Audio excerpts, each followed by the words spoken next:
The crisis doesn't begin at 40. It finally emerges not like a storm, but like a silence that becomes unbearable. You don't collapse. You stop pretending. For years, noise kept you busy. Achievements, timelines, roles. You thought you were building a life, but maybe you were just avoiding yourself. At 40, the volume of the world fades, and the silence inside you gets louder. That silence doesn't scream, it whispers. It says things you've buried beneath your routines. It asks questions you no longer know how to answer. You look around career, marriage, body, status, and realize nothing truly recognizes you anymore. You're surrounded by things you built, but somehow they don't see you. Because maybe they were built by someone you no longer are. What once was ambition now feels like anesthesia. What once felt like purpose now weighs like performance. What used to be a dream now feels like the price you paid for being accepted. Carl Jung wrote, "The unlived life is a disease from which one can die." And at 40, this disease wakes up, not with fever, but with fatigue, a tiredness that no rest can cure because it's not in the body, it's in the soul. And then comes the question, the one that hits like a confession. What if your youth wasn't freedom, but just an organized escape? You're not lost. You're just starting to hear the truth underneath the noise. This is not the end. This is the point where the performance stops sticking to your skin, and what's left is what might finally be real. Before 40, life feels like a race, but no one tells you who started the clock. You choose, or at least you think you do, but look deeper. What if most of what you called choices were just reactions wearing better clothes, reactions to fear? Fear of not being seen, fear of being too much, fear of being abandoned. You picked a career, but maybe it was just a shield. You developed a style, but maybe it was just a disguise. You built a personality, but maybe that was just pain, dressed in discipline and wit. Jung called it the persona, a mask we wear to survive the gaze of others. A mask so convincing that after a while we forget it's not our face.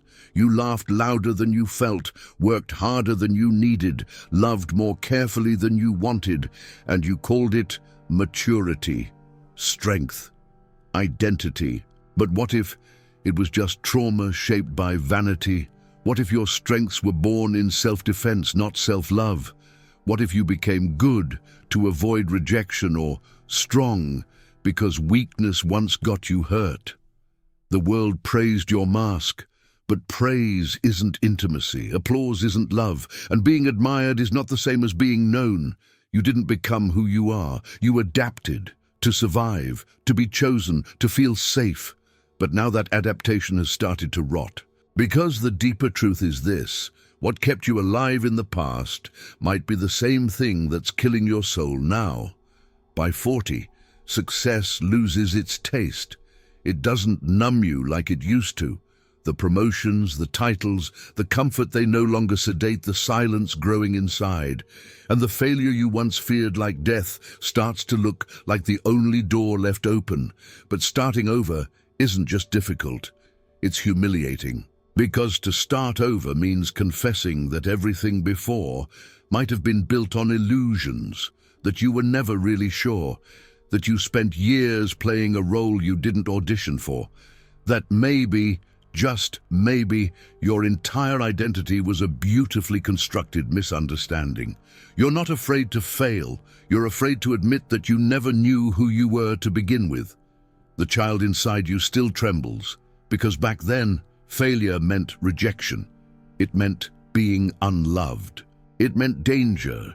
So now, even as an adult, you cling to what doesn't fit anymore because it's familiar, because it feels safer to ache in the known than to be free in the unknown. But here's the brutal paradox. To begin again at 40, you have to let everything burn. Not in anger, but in truth. There's no rebirth without ruin. No clarity without collapse. No real beginning without the death of the story you clung to. And maybe that's the hardest part. not the failure itself, but the childlike shame of finally facing who you never were. Some people didn't live the last 20 years. They endured them. They worked. They paid bills. They smiled when expected.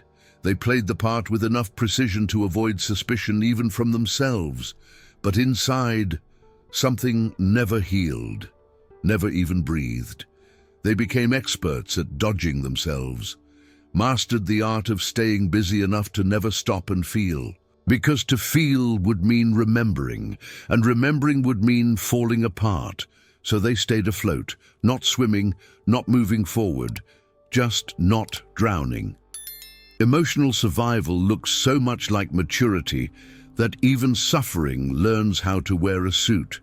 They avoided deep conversations because words have a way of digging up ghosts. They got addicted, not just to substances, but to scrolling, planning, fixing others, anything that made the silence more bearable. They were alive, technically, but they weren't present. They were ghosts with bank accounts, functioning shadows, and somewhere in the cracks of that long routine, the soul whispered, "This isn't life. This is just maintenance." But survival is seductive. It offers just enough comfort to delay collapse, just enough applause to keep wearing the mask, until one day even the distractions lose their flavor. And you wake up in a life that feels like a replica of something you never really wanted. That moment, when you can no longer fake aliveness, that's not the end. It's the first honest breath you've taken in years. Did you enjoy the content and it made a difference for you? Click on Super Thanks and support our work. At 40, a quiet voice appears, not loud but sharp. It says, "It's too late. Too late to change paths. Too late to disappoint expectations. Too late to start over. Too late to be someone else." It doesn't scream. It seduces. Because there's comfort in resignation. If it's too late, then you're no longer responsible for the ache inside. But what if that voice isn't wisdom, just fear in disguise? What if too late is the ego desperately defending the story it's told for decades? Because rewriting that story, even if it's killing you, feels more dangerous than dying with it.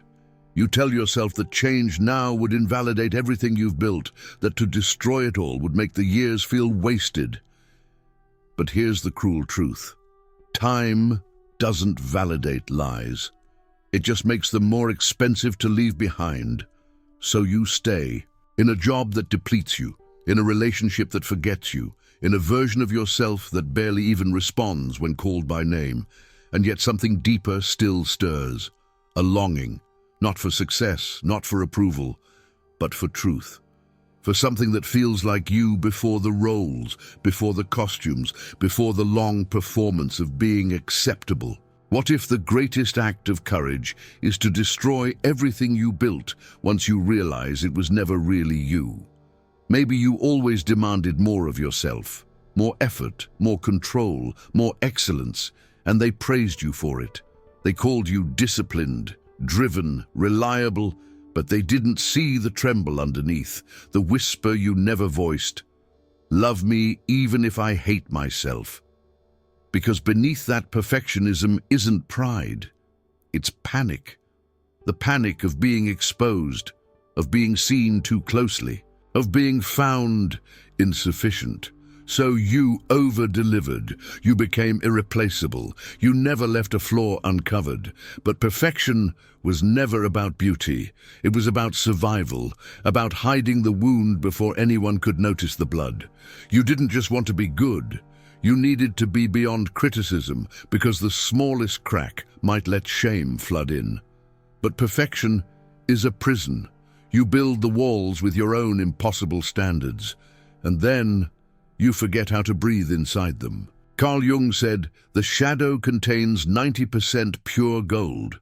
What you rejected in yourself, the mess, the vulnerability, the imperfection, might be the exact place where your rebirth is waiting. But to touch that gold, you have to go where it hurts. You have to meet the part of you that always feared being ordinary, and when you do, you'll see it clearly. Perfection never protected you. It just kept you from ever being fully alive. Before you can be reborn, you have to let something die. Not a person, not a job, not even a relationship, but the image, the one you carried for decades, the version of yourself you shaped to survive, to be loved, to belong. You signed silent contracts. I'll be agreeable. I'll be strong. I'll never need too much. And in return, you'd be accepted, respected, safe. But those roles come with a cost. They require you to betray yourself bit by bit, until the mirror reflects a stranger, polished, admired, successful but hollow. And now, that version of you no longer holds. It cracks in places no one can see, and you feel it, not as rage, but as grief. Because even if it wasn't the real you, you gave it everything. You sacrificed for it. You protected it. You wore it so long, you started to believe it was your skin. So yes, there will be mourning, a quiet funeral for the self you pretended to be. And it will hurt. Not because it was true, but because it was necessary once. But now, that necessity has passed. And what remains is the raw, unfamiliar truth of who you are without the performance. That grief is not weakness, it's not failure, it's the beginning of something honest, and maybe, for the first time in your life, something real. Step outside yourself, not spiritually, not metaphorically, literally. Imagine your life, your mornings, your relationships, your body, your routines as if you were just observing, not judging, not defending, just watching. Would you envy this life or pity it? Would you be moved by its joy or saddened by its silence? Would you admire its authenticity or sense the performance buried beneath every smile? It's a brutal lens, because when you remove your ego from the equation, the truth becomes louder than your justifications. You start to notice how often you rush through the day just to avoid the quiet moments. You see the relationships that feel more like obligations than sources of nourishment. You recognize that even your achievements feel more like receipts than revelations. And then there's that subtle ache, the one that doesn't scream, but lingers like background noise in every decision. That's the voice of the self you buried to keep peace with the world. When you observe without defense, you start to see the fracture between what you are and what you became to survive, between the role you've mastered and the truth you've postponed. And that fracture, that painful clarity, isn't a punishment. It's the beginning of something unfiltered, something not built for applause or approval. It's the place where the ego starts to crumble and the real self, raw, unsure, unfinished, begins to whisper back. Carl Jung believed that the first half of life is survival, building, adapting, becoming what others expect. But after 40, something shifts, not always visibly. Sometimes it's just a sense of tension between the roles you play and the self that watches from behind the scenes. That watcher has been waiting, not to take control, but to finally exist. The pain you feel now, the restlessness, the disillusionment, the emptiness, it's not a malfunction, it's labor. The labor of a self that never had the space to breathe. It's not a breakdown. It's the contraction before a birth, because to become who you are, you must let die who you tried to be. Not out of failure, but out of fidelity to your soul. You didn't fail. You just survived for too long. You wore the mask. You followed the script. You made yourself palatable, useful, impressive. But now that version of you has nothing left to give.